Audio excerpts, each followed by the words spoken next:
Ini ada implikasinya kok. Setiap kali penyempitan ruang sipil, bukan cuma masyarakat dia nggak bisa mengakses data-data dari perusahaan atau data-data proyek strategis nasional. Tapi juga investor ngelihat gimana saya mau bikin investasi. Kalau you juga nggak transparan, Hmm. dan kalaupun sama-sama nggak transparan si perusahaannya gitu ya, yang masuk misalnya investor gelap, dia juga akan mikir juga berarti harus ada cost untuk nge-hire ormas kalau terjadi protes terus-menerus yang ganggu produksi dan operasional bisnis. Nah, itulah jadi setiap yang gelap, setiap yang tidak transparan, setiap ruang sipil yang kemudian menyempit, itu ada implikasi bagi ketidakpastian usaha.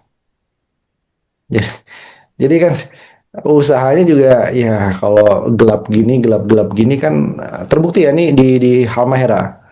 Teman-teman yang melakukan advokasi di Halmahera itu akhirnya salah satu perusahaan itu membayar kompensasi 3,3 miliar rupiah. Jadi per kepala keluarga nggak salah dapat 3 juta gitu. Kenapa? Karena perusahaannya udah salah dari sisi perizinan dan nggak transparan sejak awal. Jadi di demo terus oleh warganya. Akhirnya perusahaannya mungkin kalau udah mau pindah tangan atau gimana, ya udah deh ngaku dosa bayar kompensasi. Hmm.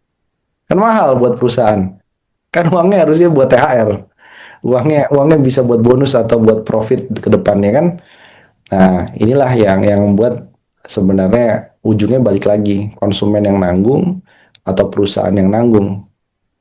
Pemerintah sih merasa pede ya. Oh kalau gitu kalau makin nggak transparan, masyarakat sipilnya makin nggak bisa ngakses, nggak bisa demo, nggak bisa protes, berarti lancar ya proyek saya. Nggak juga. Ya. Lama-lama yang apa ditutup-tutupin begitu hanya anggaran APBN karena merasa semua kendalinya dia kan. Tapi yang di swastanya makin mengecil porsinya karena nggak trust. Oke, mungkin ini terakhir Mas Bima soal pertanyaan yang mungkin terakhir ya ini soal daya saing regional gitu kan.